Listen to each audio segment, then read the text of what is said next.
Okay, so do you care to guess how many times that you flush the toilet in your entire lifetime? My husband and I were trying to figure out this math. The answer is 140,000 times, but I guess they figure you live to be about 80-ish, 30,000 days, flushing 3 to 4 times a day. Who gets to do that math? 140,000 times. Welcome back. Cindy Dole, this is Home Wizards, and we're talking about things like, well, toilets and flushing, because it's all about going green, isn't it?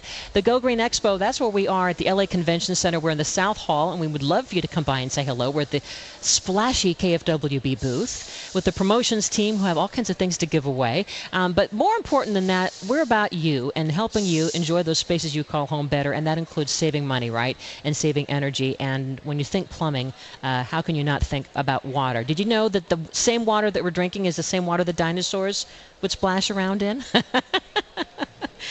Hopefully it tastes better now. Or how about every average household uses, 107,000 gallons each year? That's a lot of water. And that you use about 2 gallons just to brush your teeth every day. There's so much that we can do to change all that. So here to help me out are a couple of guys who know, because they're in the plumbing business, which means water and energy. My friends at Roto Rooter, Dave Womeldorff, who is a veteran and master plumber. Hi, Dave. Hi, Cindy. Good to have you here. And Dan Wager, who is all about the Roto Green, and he's an expert in plumbing as well. So thanks for being here, Dan. You're welcome. Good afternoon. You got it. So first, let's just talk about the biggest water waster in the home. It's got to be the toilet, right, Dave? I mean, you've had your hands in a lot of toilets. I hate to admit I have, but you're right. It is the toilet. I mean, hey, it is a toilet. And I'm sure you've found a lot of really strange things in people's toilets. We have, but you're right. It is the toilet. And if your toilet's more than 15 years old, you're probably using 3 to 4 gallons every time you flush it. Isn't that sad? It is now, I mean, considering today's technology. Yeah. And so what percentage of homes you think have those old toilets? I'd say at least 50, 60%. Really? You think so? Mm-hmm. And so what's holding people back? People are afraid of letting go of the old toilet, or they just, know that there's the dual flush, right? It's a smarter, more efficient toilet. And how does it save water anyway? Can you explain that? Sure. Essentially, it's got a 1 and 2 button. One for fluids and 2 for solids. And you're talking about saving 30% to 40% when you use the number 1 button. Yeah, so it's just not as much force of water that you're wasting. You don't need it. Sure. Yeah. But it seems that then more of us need to say, okay, it's time to say goodbye to the old toilet. I think what happened is when that technology first came out back in the middle 90s, engineering hadn't caught up with the concept. That's changed. That's changed many years ago. So the things that you've heard about it back then, they're just not true anymore. Well, yeah, I mean, now they're elegant, aren't they? Sure. They're quiet and they save water. And is it expensive to change out your toilet? Listen, if you can't afford a whole new toilet, we can retrofit. I mean, you can retrofit the toilet with a dual-stage converter. Really? I hadn't heard about that. Sure. It's just essentially changing the guts inside of the toilet, and you're installing a new valve, and the button is numbered 1 and 2. It's the easiest way to say it. All right. Now, they've been using those toilets for years in Europe. They have. Sure. And in Japan, too, where there's so much more. They're smarter. They're ahead of us. They are way ahead of us. In fact, these more efficient toilets are in hotels and public places. Right? They're becoming more and more in commercial applications. The problem is the Americans aren't used to, or they haven't seen these dual-stage toilets very much. So they end up, pressing the wrong button, or the lever goes down instead of up. Once these toilets come into the home, these dual-stage toilets, people become more familiar, and then I think the hotels will adapt to those, and apartment complexes and that type of thing.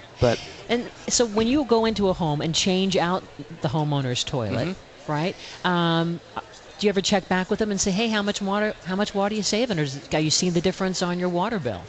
No, I can't say we followed up that much, but it's just math. Yeah, you can figure it's just math, sure. Yeah. Right. But what's happening is that 70% of the people who flush a toilet is for number 1. So if you're saving right around a half a gallon or 3/4 of a gallon per flush, and it's 3 flushes per day, then when you multiply that out with 9 million people who live in LA County, we're talking about $12 billion gallons a year, Cindy, that could be saved just by changing to a dual-stage toilet. Yeah. Yeah. It really is frustrating. And then Billion with a B. Billion with a B, yeah. That's right. Not counting the Super Bowl when we're all flushing the toilet. During the commercial breaks, or at least. I also hear that when your toilet leaks, that also is a huge, huge water waste, because that's like great water that, because the tank has to constantly refill itself, right? It's going down the drain before it's even been used. You know, that's a really easy problem that any homeowner can diagnose. Just take a few drops of food coloring and put it inside the tank and just wait a couple of minutes. And if you see that color enter the bowl, well, then you know you've got a leak. Yeah. And if we have a leak, then what's going to happen? I mean, you'll come and fix the leak for us, or do we try to fix the leak ourselves? Listen, it depends on your skill level, I guess, but yeah. completely retrofitting it to a dual-stage toilet. But if we're hearing that water running sound, there's a good chance that we're wasting water, right? Because in the middle of the night, it's really quiet, and then you're hearing this sound. Well, a lot of the toilet leaks don't even have a hiss. Don't even have a sound. Oh, really? Yeah. Sometimes it's a silent killer. It's a silent killer. Oh my God. Okay. So what happens is that sometimes you can actually see bubbles or circulation of water in the bowl. Oh. That's an indicator too, with no sound. But then it's sort of like a stroke. It's a silent killer. It will actually leak without any indications, and that's why, like Dave was talking about, putting in some food coloring drops into the tank. And when you start seeing it migrate to the bowl, you know you have a leak, and that's something you have to take care of. That's about 30 to 50 gallons a day that can be circulating through that toilet, and you never even know it. That's right. Yeah. So you can come to our home and either upgrade the toilet, retrofit our existing old clunker of a toilet, or put in a new one. Sure. And that feels like that's going to be maybe $500 tops, maybe even less than that. For a new toilet, sure, Yeah. but half that price or less just to retrofit it. Isn't that great? Yeah. And then instantly start to see some savings, right? Sure. Instantly. All right. Let's talk about another water We hate waster. to flush money down the toilet. Jeez. You guys. All right, the low flow shower head, because the shower, I mean, especially if your spouse loves to sing in the shower, it goes on and we're wasting. We're not taking military showers, unfortunately, many of us. So we're wasting water in the shower unless we have that special low flow shower head. Well, yeah, and you know what happens a lot of times, almost every shower head now that's for sale is a low-flow shower head, except what people are doing are they're taking that little restrictor out. Oh, no. Oh, yeah. And why are they doing that? Because I need my pressure, I need my water. So now we're fooling ourselves. Exactly, but it's like everything else. There's really good low-flow shower heads that deliver the volume and the pressure that, will rinse your hair and take care of what you name need. a few. Some you like? Well, first of all, what I say is this. Why sacrifice having low-volume showers, especially if you have a lot of hair to wash? And look at that head of hair of yours. Oh, my God. You guys at Roto Rooter are fluffy. I don't know where we get it from, Cindy. But what's going on is I tend to have high-flowing water through my shower, but I just take shorter showers. Okay. And so for guys, it's easy. We don't have that much hair, right? And so instead of having a 10-minute soak in the shower, I just cut it to 5. I've already reduced my water usage. Yeah, and yet I have a better experience. But are there some great of these low-flow shower heads that give you the rainforest feel and also are smart technology that you like? Yeah, Moen? Yeah. Sure. The other thing with the shower head, the one I just recently bought, it's got a little button on it where you can turn it off. Yeah. So I turn it off while I'm soaping and washing, and then I turn it on, and I bet you I save 50% that way. But Kohler, Moen, there's so many great manufacturers that have these, and they're designer looking now instead of just... They are. And there's also some handheld kind, too. I mean, if you want to perch it on the side of the wall of your shower and then hold it above you, you can do that. All right. Let's talk about tankless water heaters. Sure. Tankless water heaters, they look so cute. Come in a little suitcase, it seems, right? Pretty much. But there's a little bit of a, is it going to work for me, is it not going to work for me debate. What do you say, Dave? Well, I say the bad rap for tankless kind of like was the bad rap 15 years ago for the low-flow toilets. Really? When they first came out, they had some engineering and design issues that they've had to work out. So if you got one several years ago, maybe you had that problem, and maybe now you're turned off to them. But that has changed like everything else. They've caught up. and they're great fixtures now. Yeah. Isn't it true, though, that some of the tankless water heaters, it may not get the water hot enough to that end of the house in time? Or no, it's more, I think more the issue is people mistake the tankless water heaters, they think instant. And it's not necessarily instant, it's endless. I see. However, with the newer models now, they have built-in pumps, built-in little holding tanks, where you can have instant and endless with your tankless now. Okay, so you guys will come out and change our traditional old-school water heater to a tankless, and that's something you'd recommend? Yeah. Absolutely. Yeah. Sure, and that will save you 25 to 30% of your energy costs for heating water. All right, well, don't go away, guys, because we want to learn more about saving. We're going to move to the kitchen and the laundry room. How about the dishwasher? There's a lot of different things that we can do to make those smart plumbing choices to save water, to save energy, and to be Roto Green. You're listening to Home Wizards. I'm Cindy Dole. We're live at the Go Green Expo. And remember to go back and listen to the show. Past shows. Do you have the app yet? Go to cindydole.com. You can download it for free. Home Wizards, and the fun continues next.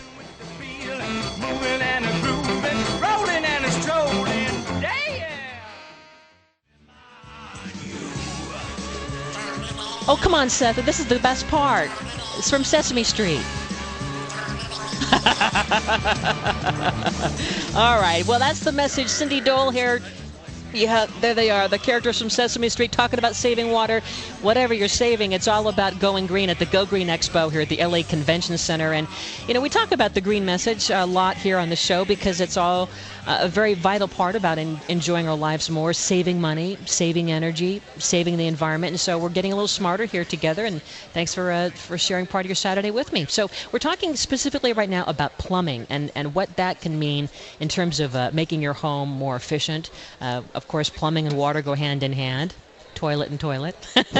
Are with me a couple of wacky friends who know all about it with Roto Rooter, Dave Womeldorff and Dan Wager, who are plumbing masters and experts, and Roto Green now is the new buzzword. Dan, tell us what the Roto Green initiative is, because this has been launched in Sacramento, and it's going up throughout Southern California. So explain what that is. Good. Okay, well, what's going on is Roto Rooter Corporation launched this Roto Green initiative 2 years ago, but there hasn't been that much traction with the program, so we decided to launch it in Sacramento and in Los Angeles because we're in a desert climate, basically. And so we need to conserve water. Even though we have really good winters sometimes, like this past winter, we've had a lot of water, a lot of snowpack. But overall, we're not building new reservoirs. We're not, so we're pumping water out of the water table. We're depleting our reservoirs. The population's growing, so there's a constant need to be able to conserve water, no matter if we have a good winter or a bad winter. So what RotoGreen is all about is to declare war against wasted water that's from the home. In other words, everyone that's in their own homes, their own hotels, commercial applications, we have to start conserving water, but we don't want to change our lifestyles dramatically, right? We kind of get selfish that way, don't we? Get selfish, yeah. You know, and so what happens now is that we're trying to educate through RotoGreen on how can you minimize water usage without changing your lifestyle. And so we're declaring war against wasted water usage. And there is, I mean, when you just think about the brushing of your teeth, or you're letting the water run. My husband does this. The water runs while you're warming it up before you shave. So how many gallons? You know, you just think it's gallons and gallons. Well, what I did is we found out through RotoGreen analysis is that there's a lot of things we can change and save tremendous amount of water by just changing a few little things. For example, shaving. We have to shave every day. I don't know. I use a razor, and so I would let the hot water run and run and run while I'm shaving, right? As my husband does, yeah. And so I thought, you know, this is insane because water is a precious commodity. So all I did was just turn on the water, you know, make sure the water stopper's in, fill it up for about maybe a half a gallon, and then of hot water, and just start shaving and dipping your razor into the water that way. That saves 1.5 gallons of water, and that's one guy per day. So the same with brushing teeth. You know, just turn off the faucet while you're brushing, then turn it on when you spit out the toothpaste and rinse your mouth out. those are things that don't cost a cent. And yet, I thought you were going to say Roto Rooter is going to help us now. No, brushing our teeth. They're going to. So these are the type of things that we can change and save. And with 9 million people in LA County alone, Cindy, that is millions of gallons per day. Very inexpensive as well. Yeah, very inexpensive. Very much so. Well, let's talk about the kitchen, because the kitchen is a big place where we have these different appliances, the dishwasher, hand washing versus dishwasher. That's always the big debate. Are you wasting more water when you're hand washing or dishwasher? I think you're wasting more by hand. I agree. Well, we do too. We think the dishwasher is the most economical, but the problem is people are washing dishes with a half or 2/3 full in their cycle. So in other words, rinse off your dishes quickly, put them in the dishwasher, and wait till you stack it and have it a full load. Rather than going through 3 cycles a week, maybe 2 cycles a week, or instead of 1 every day, 1 every other day, just by loading the dishwasher to its full capacity. You know, when you're filling up your sink, if you are washing them by hand, most people will let the water run down the drain until it gets hot before they put their stopper in. You can put the stopper in first. The water will still get plenty hot enough to wash your dishes, and you just saved a few more gallons right there. Yeah. These are easy things. Good things. What about the garbage disposal? Is that a water and or energy waster? It is. I mean, if you consider, you could be composting that's what I was getting or at least throw it out in the trash as opposed to, power and water.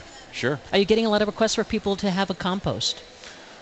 Well, we don't do compost, but we're not into that business yet. Yeah. But the Roto Green initiative is to try to become more green, right? Well, there's a great device that you can put in your kitchen, and it's called the Solon compost, and it slides right on your countertop, and so it serves basically as an under-the-counter that's interesting. device. That would be good to do to minimize. You know, back when we were growing up, well, I don't know about you, Cindy, you're a lot younger than me, but we didn't have garbage disposals, and so we would actually just take that garbage and throw it in the trash or into the compost pile. We used to have a compost pile when we were younger, but now we're used to using that garbage disposal for everything, and you're right, we run a lot of water as we turn on that disposal. You know, the other thing is when you put something down the disposal, part of that is going to build up in the pipe, and so you're eventually going to clog up, which wouldn't happen if you threw it in the trash or compost. I hear eggshells are really bad. Yeah, I don't want to take any business away, but really, throw it in the trash. You'll save some money that way too. That's correct. But isn't it true eggshells are really bad for your garbage disposal? You know, they're not that bad. It's more of a volume thing. If you put a lot of stuff in at once, you're going to run the risk of clogging it up. Potato peelings, never celery. Oh, the stringy stuff. The stringy things. Exactly. Okay. Or pumpkins during Thanksgiving. People jam a lot of pumpkins or watermelon rinds down there. That will create problems. What about the laundry room? When you go and you get a call and you go to someone's home and they say, now what am I going to do with my washer and my dryer and it's overflowing and we're wasting water? I mean, what do you advise to folks in that predicament? Well, I think with the advent of they're pretty inexpensive now, the front-loading machines. You're talking about 45 gallons on a top loader versus less than half of that for a front loader. You're talking about cutting your water 50% or more just by changing your machine. And if it's more than 10 years old, it's probably using a lot more energy than it should be as well. So now you guys are coming to people's homes and you're helping with a water conservation kit. What's in a water conservation kit? Well, first of all, there's a couple things that are going on with the Roto Green. We actually will come to your home at no charge. So we'll have a plumbing technician from Roto Rooter come, and they'll do a Roto Green analysis, Cindy. So they will actually look at the type of water heater you have. All the things we're talking about. All the things we're talking about. And then and help you find ways to save water without any money involved. And then there's other things that we can do to upgrade, like the toilets and water heaters to tankless and that type of thing. And then so once we go ahead and do the complete Roto Green analysis, that's at a no charge expense for us. So we'll come out for free to help you guys identify leaks, waste, maybe more efficient type of devices like your laundry, washing machine, your tankless water heaters, that type of thing. Cool. What's the website so people can find out about all this? Yes, it's www.rotosocal.com. Okay. And take a look at there, and you'll be able to get some basic information on RotoGreen. All right. Thank you, Dan Wager, Dave Womeldorff, Roto Rooter. All right. I feel smarter already. Good. My head is just spinning. Oh, like a washing machine. Exactly, the spin cycle. All right, well, don't go away because we segue into hour 2 after this quick news update. We're going to go over to the Showcase House in Pasadena and talking about sunshine. We're going to learn about ways to save energy and water in the garden, the kitchen garden, the sustainable garden, and the cottage garden. Cindy Dole, Home Wizards. The fun continues. Don't you go away. We're getting started.